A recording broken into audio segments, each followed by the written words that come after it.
Muy buenas noches. En nombre del Foro Venoso Mexicano les doy la más cordial bienvenida a la sesión número 7 de la serie de webinars del curso de Introducción al Manejo del Paciente Flebológico. En esta ocasión agradecemos el patrocinio de Biocalper, empresa que nos trae la mejor tecnología y servicio en aparatos médicos. Es evidente su constante apoyo al Foro Venoso Mexicano. También agradezco al comité organizador por esta invitación, reconociendo el gran esfuerzo que realizan.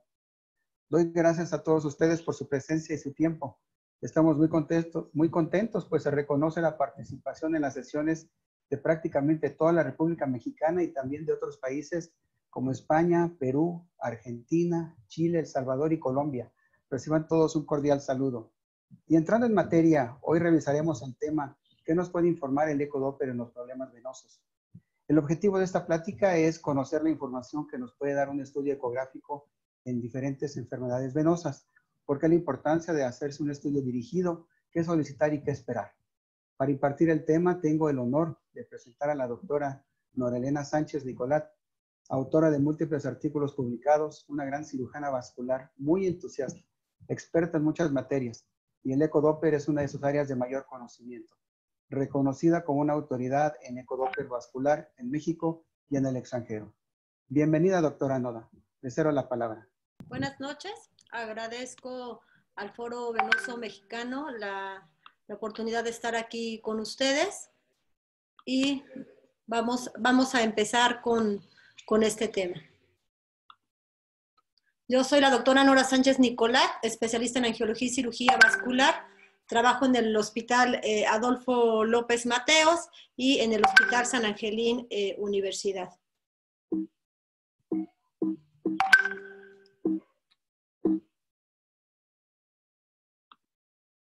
Sabemos que el ultrasonido Doppler es utilizado para identificar la disfunción venosa y también para demostrar la presencia de trombos. Nosotros siempre lo utilizamos en el mapeo preoperatorio con los pacientes con varices. Nunca operamos un paciente si no tiene un mapeo con ultrasonido. Anteriormente se hacían diferentes exploraciones clínicas, pero esto ya se vio que el ultrasonido en el mapeo es superior a la exploración clínica. El ultrasonido Doppler nos va a brindar una imagen en blanco y negro, una imagen en color y también nos va a permitir a través de un espectro de una onda Doppler ver si esa vena está funcionando adecuadamente o no. Significa que al terminar nosotros un ultrasonido ya tenemos un diagnóstico ultrasonográfico de la patología que se nos está presentando. Las ventajas que se tiene al utilizar el ultrasonido es que es un estudio rápido, no invasivo, es reproducible y va a detectar reflujo, obstrucción y lo más importante también, dónde se encuentra localizado el problema. Si nosotros hacemos, como aquí en la imagen, un ultrasonido en la ingle, lo que nosotros vamos a ver inmediatamente es la vena femoral, la vena epigástrica superficial, que para nosotros es muy importante en todos los tratamientos, y la unión safenofemoral. Como yo les explico a mis pacientes, es la unión del sistema superficial al sistema profundo. Entonces, iniciamos con esta imagen ultrasonográfica que nos es de muchísima ayuda. El ultrasonido nos va a confirmar datos y nos va a decir qué sitio anatómico está afectado, si está afectado el sistema profundo, el sistema de perforante y el sistema superficial. Por lo tanto, nosotros no podemos ver el sistema venoso como algo estático. El sistema venoso es algo dinámico y cuando hay patología en el superficial se puede alterar el perforante o viceversa, y también cuando hay patología en el sistema profundo también podemos tener, por ejemplo, varices secundarias, y nosotros no nada más podemos pensar en las venas como un solo sistema o como algo estático. ¿Cómo debemos de hacer nosotros un ultrasonido? Siempre debe de ser de manera bilateral, estandarizado para que no se nos olvide ningún segmento. Empezamos por la vena femoral, después la unión safenofemoral, todo el trayecto de la safena mayor, el estudio de las venas perforantes y también es importante las imágenes transversales, que es donde nosotros tomamos las medidas de las venas que vamos a estudiar. A nivel poplite de la safena menor es la posición que nosotros ponemos el transductor, esa es la imagen que nosotros vemos por ultrasonido, y después cambiamos el transductor de manera transversal A mí siempre me gusta poner las dos safenas menores en la misma pantalla, porque como vemos aquí, se ven esas dos venas normales, pero también podemos ver, como es este caso, una safena menor normal y la del otro lado completamente dilatada. También en este segmento hacemos el estudio de la onda Doppler. Esta es una onda Doppler normal. Hacemos la compresión y el flujo de sangre se detiene, significa que esa vena está normal. Y también lo que nosotros buscamos al estudiar esa vena poplitea, esa vena safena menor, es si esos paquetes venosos tienen relación con esa vena safena que nosotros estamos estudiando. También hacemos el estudio de las venas perforantes, hacemos de manera transversal y longitudinal. Vamos a medir esa vena perforante, se considera normal 2.7 milímetros. Vemos perfectamente la fascia por la cantidad de colágeno que hay a ese nivel y a ese nivel la medimos. Vamos a hacer un diagnóstico de incompetencia de esa vena perforante cuando esa onda Doppler es mayor de 0.5 segundos. Nosotros las marcas del ultrasonido es de 1 segundo, entonces vemos perfectamente con esta imagen cuando esa vena perforante está incompetente o cuando al tomar la medida es mayor a 4 milímetros, también directamente hacemos un diagnóstico de una perforante incompetente. ¿Qué utilidades tenemos nosotros con el ultrasonido Doppler? Nosotros descartamos patología venosa porque hay pacientes que nos llegan, por ejemplo, con edema o con dolor de piernas y nosotros al hacer un ultrasonido podemos saber si ese paciente está asociado a un problema venoso o no. En las varices, en todos los estadios de las varices y como vamos a ver más adelante en las trombosis. Muchas veces nos llega a la consulta un paciente con edema. Nosotros tenemos que pensar, ¿ese edema es de origen venoso? El paciente puede llegar también con dolor y ese dolor debemos de descartar también si es venoso o no. Puede el paciente tener disestesias, calambres. Nosotros también debemos de descartar un problema venoso o también cambios de coloración. También tenemos que descartar con esto si hay un problema venoso. Y la única manera que nosotros podemos, aparte de la clínica y del interrogatorio, pues es directamente hacer un ultrasonido venoso y ver si los síntomas, cualquiera de estos síntomas que tiene el paciente, están asociados con un problema venoso o no. En cuanto a la presencia de varices, nosotros vamos a utilizar el ultrasonido para saber la severidad y patrón de la enfermedad, qué sitio anatómico está afectado y también para ver la decisión terapéutica que nosotros vamos a tomar en los pacientes y decidir si el paciente va a ser sometido a una cirugía de mínima invasión o puede ser sometido solamente a un tratamiento de escleroterapia o láser transdérmico en el consultorio. Si nosotros nos llega un paciente de este tipo con dermatitis ocre, unas varices muy grandes, nosotros debemos de pensar, no nada más hacer el diagnóstico, el paciente tiene varices, no. Tenemos que saber qué sistema venoso está afectado, cómo está extendida esa enfermedad y finalmente decidir cuál es el mejor tratamiento para este paciente. Cuando tenemos un diagnóstico de varices o tenemos varices reticulares y telangiectasias, vamos a utilizar el ultrasonido para saber si esas varices no tienen relación con algún reflujo safeno. También en pacientes que tienen paquetes varicosos y también en estadios avanzados cuando el paciente tiene dermatitis ocre o úlcera. ¿Por qué es importante hacer el ultrasonido en pacientes que tienen este tipo de patrón varicoso? Porque estas varices reticulares y telangiectasias pueden tener reflujo en las venas safenas y que esto vaya desarrollando microvarices o telangiectasias. Cuando hacemos el ultrasonido en pacientes que tienen este tipo de grado de enfermedad, pues el ultrasonido va a ser un ultrasonido rápido, va a ser dirigido al sistema superficial y al terminar, si nosotros encontramos un reflujo safeno o lo descartamos, también nos va a dar una seguridad del tratamiento de que al quitar esto, al tratar localmente esto con escleroterapia o con láser transdérmico, el paciente va a tener buenos resultados. Cuando tenemos en estadios moderados en paquetes varicosos, ya sabemos que estos pacientes van a tener que someterse a un tratamiento quirúrgico, pero nosotros hacemos el ultrasonido de la safena mayor, de la safena menor, de esos paquetes venosos, en dónde tienen la conexión, por dónde transcurre todos esos paquetes, para nosotros hacer un diagnóstico ultrasonográfico y operar al paciente. Cuando tenemos pacientes que ya han tenido úlcera, tienen úlcera cicatrizada o dermatitis ocre, que son estadios avanzados, aquí aparte de hacer un rastreo del sistema superficial, es muy importante que nosotros hagamos un estudio del sistema profundo, porque de eso va a ser el factor pronóstico que le digamos a nuestro paciente. Si este paciente yo le quito el sistema superficial va a mejorar, pero probablemente si tiene edema y tuvo una trombosis, seguramente tiene afección del sistema profundo y nosotros vamos a tener que decirle que le vamos a quitar el sistema superficial, que va a mejorar, pero que esa afección profunda se va a quedar establecida. Con el ultrasonido nosotros vemos todo el funcionamiento de la safena mayor, hacemos todo el recorrido de la safena mayor, de la safena menor, de las venas perforantes y buscamos en todas esas venas una onda, el estudio de la onda Doppler, por ejemplo, aquí hacemos compresión y esta es una onda Doppler normal. También podemos ver con el ultrasonido todas las variantes anatómicas, si hay venas accesorias y lo más importante es que nosotros estamos haciendo un estudio en tiempo real. En ese momento le vamos a decir al paciente qué funciona, qué no funciona y desde dónde funciona.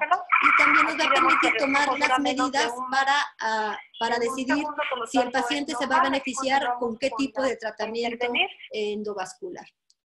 Vemos directamente con el ultrasonido el sitio anatómico afectado y, como les comentaba, la conexión de las varices con las venas safenas, ya sea con la vena safena mayor o con la vena safena menor, porque nosotros necesitamos ver si esas varices vienen de esas safena mayor o menor y entonces tratar esas venas para que tenga buenos resultados. Si nosotros al terminar el ultrasonido vemos que el paciente solamente tiene esas varices, no tenemos por qué operarlo, por qué cerrarle esas venas, si lo único que tiene son esos paquetes venosos. Aquí tenemos un ejemplo de una paciente y vemos todos esos trayectos varicosos que son ramas de la safena mayor. La safena mayor está muy dilatada, entonces esta paciente tenemos que tratarle toda su safena mayor y aparte hacer algún tratamiento de flebectomías en esos paquetes venosos tan dilatados.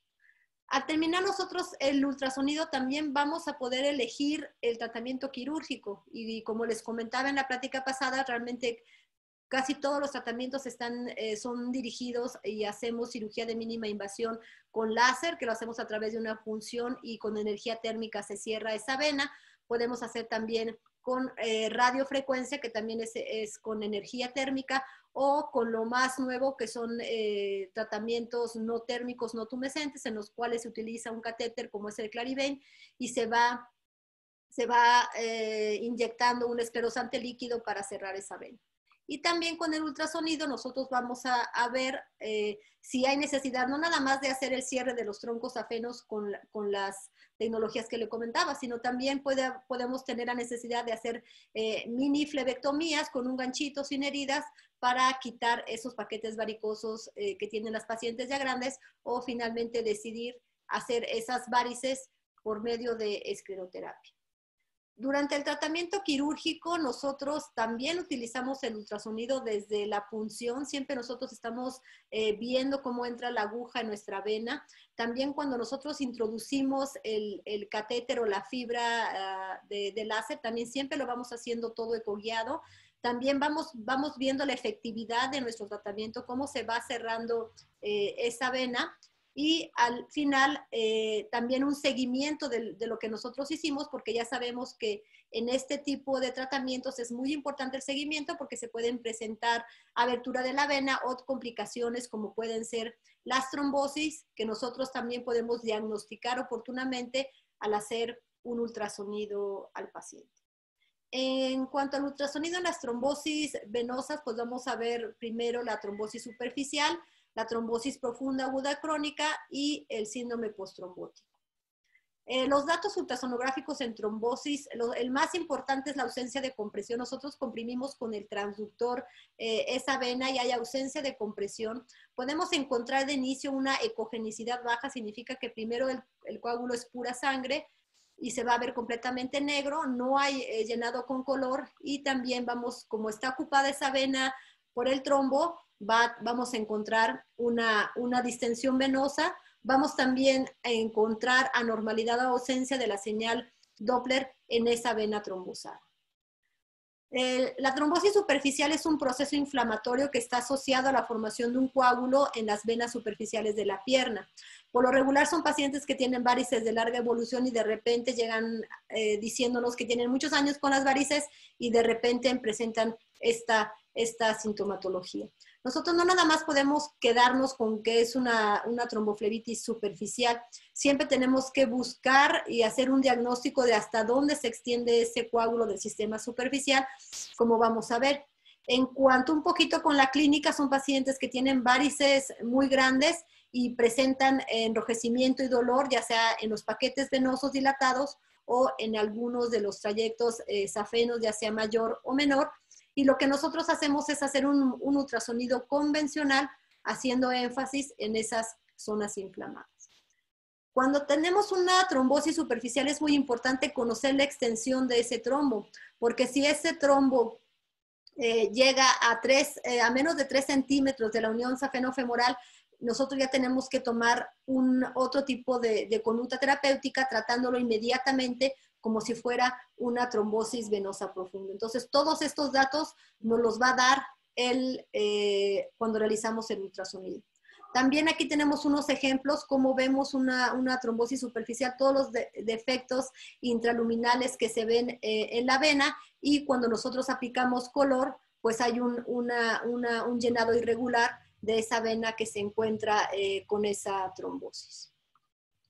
En cuanto al sistema profundo, debemos de recordar que está formado por la ilíaca externa, la femoral y la vena poplitea principalmente, y que la trombosis más frecuente se localiza a nivel femoropopliteo en el 42% de los pacientes, y esto para nosotros es bueno porque es accesible directamente a un ultrasonido simple.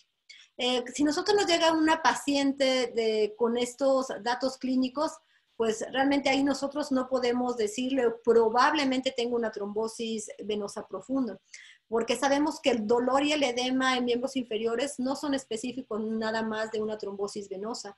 La historia clínica y el examen solamente llegan a ser adecuados en un 50% de los pacientes, y el examen clínico finalmente no nos va a revelar la verdadera extensión del trombo. Aquí no le podemos decir a la paciente dónde tiene el trombo, qué características ultrasonográficas tiene y hasta dónde le llega. El 50% de los casos de trombosis venosa profunda no tiene una confirmación objetiva, no se da tratamiento de inmediato, y obviamente al no dar un tratamiento de inmediato se puede ir extendiendo esa trombosis y vamos a tener un mayor riesgo de embolismo pulmonar, y lo que estamos evitando pues es un desenlace fatal. Aquí tenemos un cuadro clínico, una paciente que nos interconsulta con este cuadro. Pues aquí nosotros hacemos directamente el ultrasonido. Si nosotros pensamos que puede ser una celulitis, probablemente la paciente acaba en una tromboembolia pulmonar, y nosotros directamente en el ultrasonido vemos perfectamente cómo tiene una trombosis muy extensa, y podemos hacer todo el diagnóstico ultrasonográfico de las características del trombo, hasta dónde llega, y con esto decidir qué conducta terapéutica le vamos a ofrecer. Hay que también tener en cuenta los diagnósticos diferenciales, como son las patologías infecciosas, neoplásicas, traumáticas, inflamatorias, tumores, abscesos, contusiones musculares, y la insuficiencia cardíaca o renal que puede provocar edema en los pacientes. Pero todos estos se pueden descartar al nosotros realizar sencillamente un ultrasonido en la cama del paciente. El ultrasonido se tiene que hacer acostado. Si tenemos alguna duda, ponemos al paciente de pie. Podemos también hacer una exploración contralateral para que estemos seguros de si hay duda en cuanto a la presencia de la trombosis. Como no va a haber un llenado, no va a regresar la sangre adecuadamente, obviamente la onda que nosotros normalmente vemos va a estar alterada o puede tener no flujo, no se va a llenar con color esa vena. Y aquí lo que nosotros principalmente hacemos está la arteria y la vena, hacemos la compresión y se ve perfectamente cómo esa vena no se puede comprimir. Entonces es uno de los datos patognomónicos de una trombosis. Aquí vemos nuevamente el lado izquierdo y el lado derecho, la vena y la arteria. la vena y la arteria, se hace la compresión de la vena y vemos perfectamente cómo se visualiza el trombo. Entonces es muy importante, la compresión es el dato ultrasonográfico patognomónico en una trombosis venosa profunda. Tanto en el estudio de color como en la onda Doppler, al estar ocupada la luz de la vena, pues obviamente no vamos a tener, como vemos aquí, una onda normal, vamos a tener ausencia de fascismo, no hay aumentación o finalmente no hay onda, y también con el color pues vamos a tener alteraciones en esa vena trombosada, no como normalmente nosotros veríamos una vena femoral normal con una onda venosa normal. Nosotros, ¿qué le vamos a buscar al trombo? ¿En dónde se localiza? ¿Qué extensión tiene? Aproximadamente el tiempo de evolución, porque esto no lo podemos saber con seguridad, y también si al paso del tiempo se va recanalizando. Aquí vemos perfectamente un trombo y vemos todavía que es un trombo no oclusivo. Aquí vemos un trombo no oclusivo como se ve en la vena. Otra cosa que es muy importante que nosotros tenemos que estar al tanto de esta patología es la presencia de un trombo flotante, porque si nosotros hacemos un ultrasonido y de repente vemos esto, si nosotros no actuamos oportunamente con este paciente, sabemos que tiene un riesgo muy alto de ese trombo desprenderse y darle una tromboembolia pulmonar. Entonces el diagnóstico de trombo flotante lo debemos de hacer nosotros y inmediatamente dar un diagnóstico y un tratamiento adecuado al paciente. En cuanto a la clasificación, realmente se divide en aguda, subaguda y crónica por el tiempo de evolución. Nos toca la mayoría de las veces verlos más de 2 semanas porque el paciente busca otras alternativas o piensan que es por un problema renal o otras causas, y se considera crónica cuando ya lleva un periodo de más de 6 meses. Nosotros por ultrasonido, de acuerdo a las características del trombo, como vamos a ver, vamos haciendo esta clasificación, y es muy importante porque de acuerdo a esto nosotros vamos a decidir también qué tratamiento es el conveniente para el paciente. En una trombosis aguda, lo que vemos en el trombo es un trombo homogéneo, la vena está dilatada, obviamente el trombo no está adherido a la pared, no hay colaterales, y podemos ver o una oclusión total o, como aquí, una oclusión parcial de la vena. En el trombo crónico nosotros vamos a ver una imagen heterogénea, una superficie irregular, ya va a estar bien adherido a la pared venosa, la vena ya va a estar contraída. Podemos tener la presencia de colaterales o con el paso del tiempo también podemos presentar se puede presentar una recanalización de ese trombo. En cuanto a la onda Doppler, también vamos, pues obviamente si está tapada esa vena con un trombo, no va a haber flujo, no va a haber aumentación cuando el paciente haga valsalva o hagamos compresión, no va a haber esa onda fásica que vimos previamente, o finalmente puede incluso no haber una onda Doppler. Y en el trombo crónico podemos encontrar obstrucción, reflujo, que es la disfunción de esa vena, flujo disminuido, que también lo vemos aquí, y si se fijan, esa onda que nosotros veíamos, esa onda fásica, en un trombo crónico, una trombosis crónica, pues ese fascismo no lo vamos a observar. Aquí tenemos otro caso clínico en el cual también paciente hospitalizada, le hacemos el ultrasonido, vemos la arteria y la vena aquí que no se comprime. Si se fijan, aquí también ya se ven cambios del trombo, ya se ve que no es un trombo reciente, ya se ven hiperecogenicidad en la vena, pero nosotros ya podemos con esto hacer un tratamiento en nuestros pacientes. En cuanto a las desventajas que nos encontramos del ultrasonido, pues que es operador dependiente, muchas veces algunos médicos no están familiarizados para hacer estudios de ultrasonido vascular. También si estamos buscando una trombosis de ilíaca o queremos estudiar la vena cava, la presencia de gas abdominal o de grasa también nos puede impedir hacer un diagnóstico adecuado. La presencia de heridas quirúrgicas y también de aparatos ortopédicos. Como conclusiones, realmente con nuestra era tecnológica, nosotros no podemos hacer un diagnóstico venoso solamente clínico. El Doppler nos da una sensibilidad y especificidad por arriba del 90%, y nosotros, si no hacemos un ultrasonido en todas estas patologías, podemos cerrar en el diagnóstico y en el tratamiento.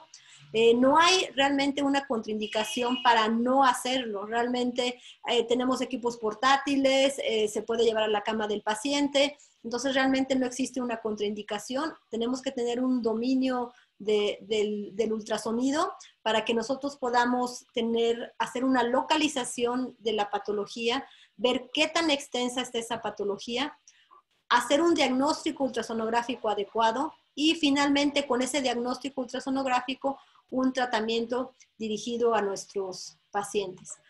Por ejemplo, nosotros aquí vemos unas varices muy grandes, hacemos el marcaje preoperatorio de las venas que nosotros tenemos que quitar y aquí la manera como nosotros lo realizamos, hacemos el estudio de la safena mayor, del maleolo hacia arriba, para ir viendo todos los trayectos venosos en el caso de este paciente, cómo van saliendo o cómo van surgiendo de esa vena dilatada.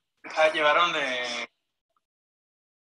Y aquí es la paciente que se operó realmente con pocas equimosis, todo lo hacemos con punciones y todo esto porque nosotros nos basamos en el mapeo preoperatorio que le hacemos a nuestro paciente. Realmente que nosotros digamos, veamos una paciente sí, le digamos, como lo diría probablemente alguien que no tiene ninguna preparación médico, ay, es una flebitis, o nosotros podemos cambiar ese diagnóstico y decir después de un ultrasonido, es una trombosis venosa profunda aguda, iliofemoropública izquierda, porque eso ya nos da otro panorama, es otro el diagnóstico y obviamente también otro el tratamiento.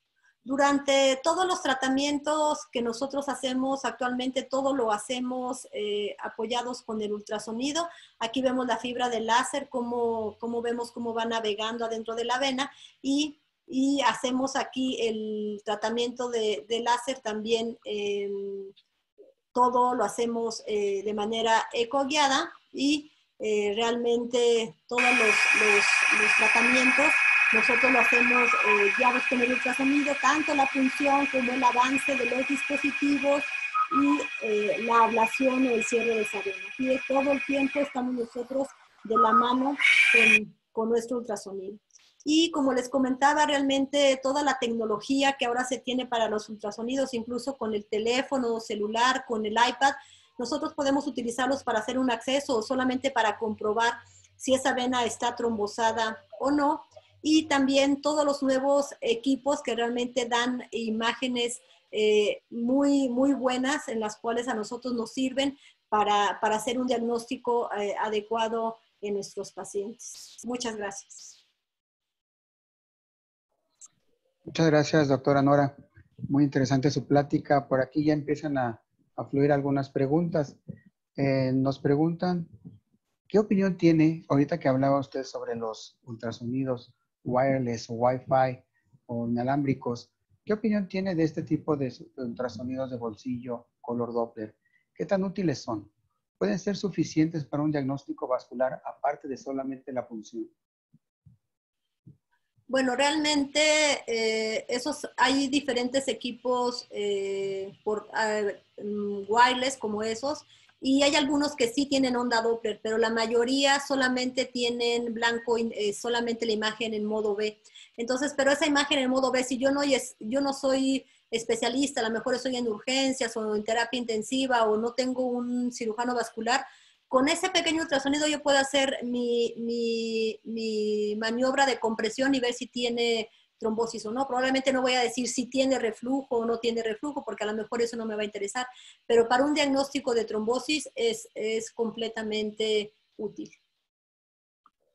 Gracias. Otra pregunta. En el estudio del síndrome postrombótico, ¿realiza usted un rastreo sistemático de las venas ilíacas? Ahí, si en la vena femoral yo encuentro, o tanto la clínica, si el paciente tiene edema desde la ingle, sí hago un rastreo de las venas ilíacas. Si yo en la vena femoral me doy cuenta que esa vena femoral tiene una onda con fascismo, que tiene compresión, realmente no me queda la duda de que arriba está normal. Pero si yo en la vena femoral encuentro alteraciones en la onda Doppler, probablemente sí extienda mi estudio hacia las venas ilíacas. Me preguntan si para realizar un rastreo pélvico es necesaria la preparación del paciente, ya sea ayuno o dieta. Lo que nosotros hacemos cuando vamos a hacer tanto de aorta o sabemos que es un síndrome postrombótico iliocavo, hacemos un ayuno de 8 horas para poder evaluar mejor al paciente, nada más con ayuno de 8 horas. Nos preguntan de Quito, Ecuador, después del tratamiento endovascular de la safena, ¿se hace un control ecodoppler? ¿En qué tiempo y qué es lo que realmente está buscando? Bueno, esta pregunta es muy importante porque nosotros al hacer estos tratamientos endovenosos, sin heridas y ambulatorios, tenemos que explicar al paciente que una de las complicaciones que se puede presentar es una trombosis. Entonces, el protocolo que yo tengo en mis pacientes es, después de operar a los 3 días, le hago el ultrasonido, luego a la semana y posteriormente al mes, a los 3 meses y a los 6 meses. ¿Por qué? Lo primero en los primeros días que se puede presentar es una trombosis inducida por calor endotérmico. Y si no se trata esa trombosis inducida por calor endotérmico, lo que me va a ocasionar es una trombosis venosa profunda. Entonces, siempre el seguimiento después de este tipo de tratamientos es buscando, descartando que el paciente pueda tener este tipo de patologías y ya a la larga, pues que esa vena no se vaya a recanalizar. Muy bien. Me preguntan también, ¿cuánto tiempo dedica usted a la realización de un ecodoppler venoso bilateral? ¿Cómo se prepara al paciente y cómo se le ayuda? Ha habido pacientes que al estar mucho tiempo de pie, de repente se desvanecen, se desmayan. Bueno, realmente en unas varices convencionales probablemente yo me tarde unos 10 minutos. Y aquí la técnica que yo utilizo es, hago unión safenofemoral, femorales, femoral, unión safenofemoral, femoral, unión safenofemoral, volteo al paciente, hago safenas menores y poplitea. Después de eso yo siento al paciente, o sea que si me tardo 10 minutos, llevo 5 minutos con la paciente de pie y el resto del estudio lo hago con la paciente sentada. Entonces realmente el tiempo que me lleva a hacer un ultrasonido pues no es más de 10 minutos. Cuando es una trombosis o una retrombosis o la paciente tiene obesidad y yo quiero ver ilíacas, probablemente tenga que aumentarle unos 5 o 10 minutos más, pero son casos excepcionales. Un ultrasonido de varices realmente no debemos tardar más de 10 minutos. Muy bien, nos preguntan también, doctora, ¿qué tan importante son las medidas, los diámetros venosos en el estudio ultrasonográfico? Hay pacientes que tienen diámetros aparentemente normales según las guías y tienen reflujo. Hay pacientes que tienen unas venas muy, muy dilatadas y no tienen reflujo. ¿Qué tan importante es esto? Bueno, realmente nosotros sabemos que una vena dilatada, lo más seguro es que tenga reflujo. Pero si yo veo a una unión safenofemoral de 5 milímetros, esa vena no me va a preocupar. Si yo ya la veo de 8 milímetros, esa vena lo más seguro es que tenga reflujo. Y a mí no me importa si tienen esos trayectos venosos, si no estoy viendo reflujo, porque a lo mejor no estoy haciendo una maniobra adecuada para ver ese reflujo. Si el paciente tiene varices y veo que tiene reflujo en la safena mayor, pues yo le voy a tratar eso. No me va a importar tanto si tiene o no tiene reflujo, sino me voy a guiar con las medidas, con el patrón clínico que tiene la paciente, no nada más con la toma de las medidas. Si yo veo una safena infragenicular de 2 milímetros, probablemente ni siquiera pierda mi tiempo en hacer el estudio de la onda Doppler, porque yo estoy segura que una vena de 2 milímetros infragenicular no va a tener reflujo. Doctora, ¿utiliza solamente un transductor o tiene diferentes transductores para piernas más voluminosas? Hay veces que se pierde la imagen a los 6 centímetros de profundidad con el transductor lineal de alta frecuencia. Yo tengo un transductor convexo, pero ese solamente lo utilizo para ver cava e ilíaca. Realmente difícilmente, si no puedo ver, le cambio al convexo para ver ingle y safena, pero realmente no me ha tocado casi casos con eso. Yo con el transductor lineal hago un estudio venoso normal. ¿Usted utiliza algún equipo especial para las maniobras de compresión, como manguitos automatizados, o solamente pedirle al paciente que haga un valsalva, o simplemente la compresión manual? Bueno, aquí donde se tiene que hacer valsalva solamente es en las uniones safeno-femorales. En todo lo demás, lo que yo hago es que pongo el transductor arriba y hago la compresión abajo, porque yo sé cuánto estoy apretando, en qué momento lo estoy soltando y al mismo tiempo estoy analizando mi onda Doppler o mi color arriba en mi imagen de la vena. Pero no utilizo ningún manguito, todo lo hago con Valsalva en las ingles y lo demás con compresión distal.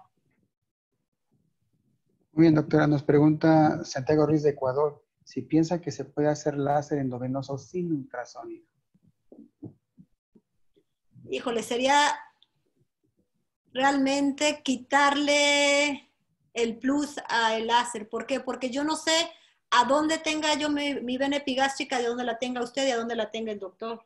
Entonces, eso de que apaga la luz, vamos a seguir la luz del láser, eso no debe de ser. O sea, esto es un procedimiento que está hecho para ser ecoguiado. ¿Por qué? Porque yo tengo que estar segura que la punta del láser está a 2 centímetros de la unión safeno-femoral, que usted la tiene diferente, yo la tengo diferente y la paciente con varices la va a tener diferente. Entonces, definitivamente tiene que ser ecoguiado. Y aparte del láser, yo siempre lo hago con solución tumescente. No le pongo gilocaína ni nada, pero esa solución tumescente también la hago ecoguiada para que esa vena se contraiga, tenga más contacto con la luz del láser y yo evite quemaduras y complicaciones. De acuerdo con usted, doctora.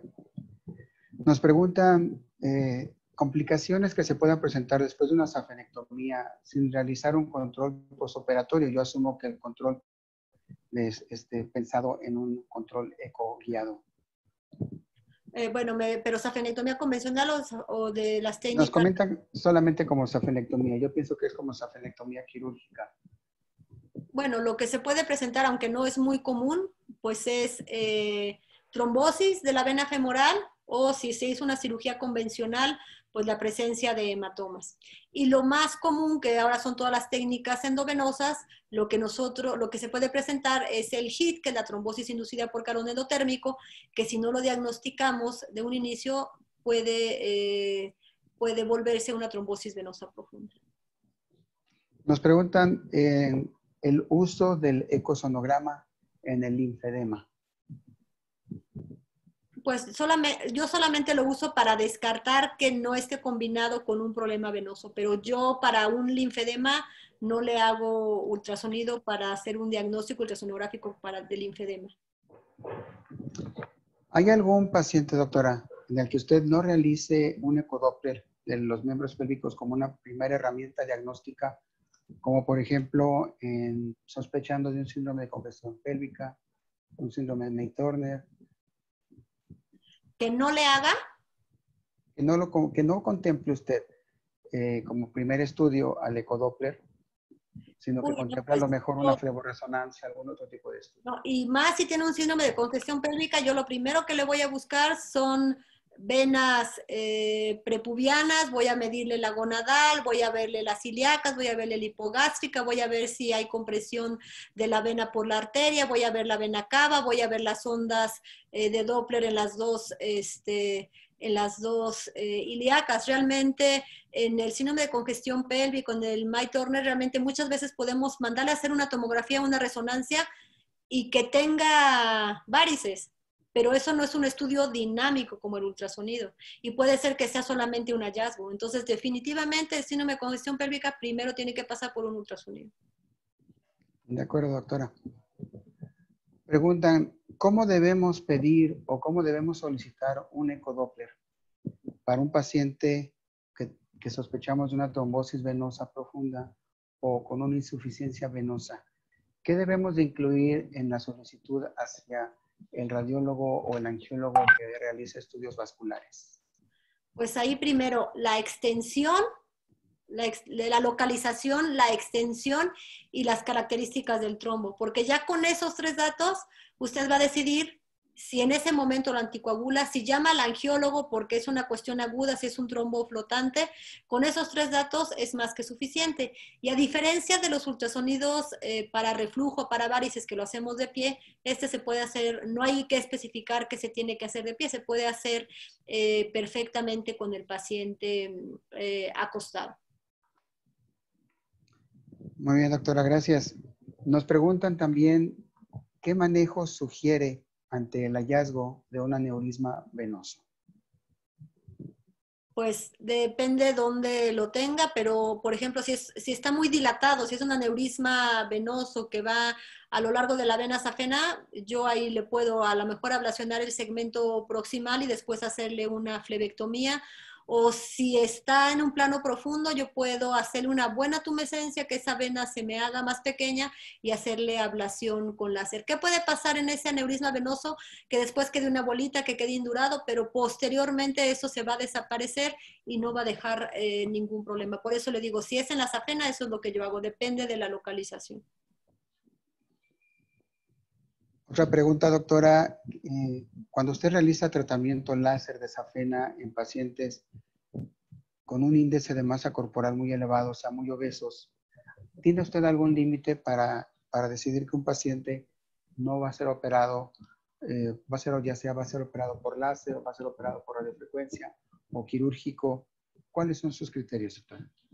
Bueno, yo realmente procuro no operar pacientes gordos, obviamente que tengan un sobrepeso adecuado, y para ahí no, yo lo que más utilizo es láser. Pero si es una paciente que tiene dermatitis SOR, que tiene paquetes muy grandes, que en la ingle yo sé que se me va a complicar incluso el tratamiento con láser, yo la verdad prefiero primero, a lo mejor no que baje 20 kilos, pero por lo menos baje 10, pero a mí la verdad no me gusta operar pacientes obesos, no, a lo mejor gordos o gorditas, sí, pero con obesidad definitivamente que no. Y ahí lo que hago, si tienen enfermedad avanzada, les digo, bueno, esa úlcera no se le va a cicatrizar, le puedo hacer escleroterapia ecoguiada para que esa úlcera cicatrice, para que eso mejore en lo que mientras usted baja de peso, porque si uno opera a esa paciente tiene más riesgo de complicaciones, y aparte lo más seguro es que en 3 años esté igual o peor, esté recanalizada o tenga más varices. Gracias, doctora. Mire, nos mandan una pregunta, creo que es interesante. ¿Hasta dónde debe decir el cirujano vascular: necesito un imagenólogo, un ultrasonografista que le haga el estudio a este paciente? ¿Cuáles deben de ser los límites de nosotros los angiólogos? ¿Cuáles deben de ser los límites del médico de primer contacto que también tiene un ultrasonido?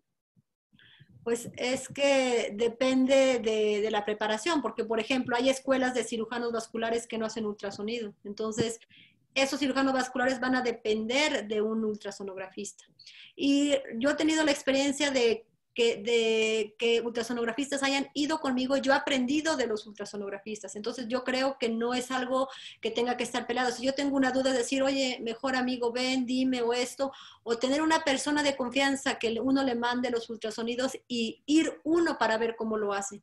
Pero yo creo que esa es la mejor manera y que se va a beneficiar el paciente, porque uno puede aprender de los ultrasonografistas y los ultrasonografistas de nosotros, porque si ven un paciente con varices o con patología venosa, pues no lo van a mandar. Entonces van a ganar de los dos lados. Nos envían otra pregunta, doctora. ¿Alguna recomendación técnica para valorar venas musculares gastrocnémicas, sóleo? Eso ahí solamente es la experiencia, y yo creo que solamente las vas a ver o te van a llamar la atención cuando tienes una trombosis de gastrocnemia, porque si no son venas musculares pequeñas que realmente, salvo que estén aneurismáticas, las vas a valorar. Sobre todo la gastrocnemia lateral, porque la gastrocnemia medial es más grande y la puedes ver más fácilmente. Pero ya cuando estás, que el huevo popliteo, que tiene una configuración anatómica difícil, si tú te pones a ver las ramas y tienes más tiempo para ser más ajuicioso, vas a poder localizar las venas gastrocnemias. Muy bien, doctora. Y siempre de pie para que se dilaten. Ajá. Perdón, no le escuché, doctora. Y de pie para que esté más dilatada. De pie para que estén dilatadas. Muy bien. Pues. Es que ahí en el chat creo que hay unas preguntas, no sé si las quieras ver. Sí, hace láser de la safena en pacientes con, antes ya lo habíamos hecho. ¿Algún límite en el diámetro de la unión safeno-femoral para poder hacer láser de la safena mayor? ¿Cuál es su límite, doctora? Yo realmente he hecho ablaciones de 2.5, 3 centímetros, porque yo hago dos cosas. La posición del paciente le doy Trendelenburg, después le hago compresión con el transductor y después le pongo tumescencia. Entonces, esa vena de 3 centímetros me queda de 3 milímetros y yo le puedo hacer el tratamiento completamente sin ningún problema. Su experiencia, doctor, en el manejo de insuficiencia de la vena de Giacomini, de la vena intersafénica. Bueno, esa vena intersafénica depende del tamaño. Se le puede hacer flebectomía o escleroterapia ecoguiada. En un paciente con linfedema que tenga celulitis infecciosa, ¿se realiza ecodoppler o no es necesario? Pues sí es necesario porque puede tener también un componente venoso que también pues es importante conocerlo. Entonces, si hay edema, realmente y estamos obligados siempre a buscar y a descartar un problema venoso. ¿Indicaciones de utilizar o hacer un ecodoppler en miembros superiores? En miembros superiores nosotros los utilizamos para pacientes que vamos a someter a fístulas arteriovenosas principalmente y pacientes que tienen también trombosis del miembro superior principalmente.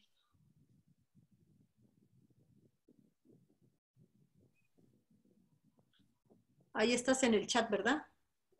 Sí, de estas ya contestamos todas las del chat. Nos envían otra. El papel actual de la cirugía de las venas perforantes. Bueno, yo creo que sí vamos a dar una plática. Se la voy a pedir al doctor Valente de venas perforantes porque es algo Para el foro venoso, doctora. Sí, es algo que me encanta y me apasiona porque todos nos quedamos con la idea de que las venas perforantes, y después de que estuvieron en el top de tratamientos y de nuevas técnicas, ya nos dimos cuenta y ya se estudió que no hay enfermedad de venas perforantes. Las venas perforantes se enferman por reflujos safenos, se enferman por el paquete venoso que está asociado a esa vena perforante. Entonces, lo que hay que hacer es quitar esa vena, esa dilatación venosa o cerrar esa vena safena para que esa perforante se remodele. Si esa perforante mide más de 3.5 milímetros, entonces ahí sí decidiría tratarla si es en enfermedad avanzada. Si es enfermedad temprana, solamente tratando los troncos venosos o flebectomía en su caso. Nos preguntan, doctora, ¿qué tipo de láser usted acostumbra o utiliza actualmente? Yo tengo un láser 1470 nanómetros y utilizo una fibra radial de 800 micras. Pues han venido una gran cantidad de preguntas, doctora, y las ha contestado todas muy bien. Felicidades, doctora. Es todo un tema muy, muy importante, muy, muy interesante. Nos hacen otra pregunta. ¿A cuántos centímetros de la unión safeno-femoral se puede realizar el FUAM? Bueno, yo realmente, a mí no me gusta hacer escleroterapia de troncos safenos. Yo lo que hago en los troncos safenos parecido al FUAM es el Clarivane. Y el Clarivane es escleroterapia, pero es escleroterapia líquida con un catéter que gira y hace lesión endotelial. Pero yo realmente, a mí no me gusta hacer el FUAM en los troncos safenos porque pienso que la recurrencia es muy elevada y de por sí pues las varices tienden a volver a salir. Entonces, realmente a mí el FUAM en troncos safenos no lo hago. Como toda enfermedad venosa crónica, les digo a los pacientes, ¿verdad? Es un problema que tienen que controlar toda la vida. Doctora, muchísimas gracias por su participación. Le agradecemos sus conocimientos, sus comentarios. Gracias, doctora. Les recuerdo que el próximo jueves 9 de julio a las 8 de la noche tendremos el tema cuidados de enfermería en los pacientes con patología vascular. Será a cargo del doctor Ricardo Quini. Agradecemos nuevamente a Biocalper por su apoyo al Foro Venoso Mexicano. Muchísimas gracias por apoyar siempre al Foro Venoso. Los invitamos a asistir también al Foro Venoso Mexicano que se llevará a cabo en la ciudad de Puebla del 11 al 14 de noviembre. Eso sería todo por mi parte. Que tengan una muy buena noche y hasta luego. Buenas noches y muchas gracias a todos. Gracias, doctora. Gracias, buenas noches. Nuevamente, gracias a Biocalper.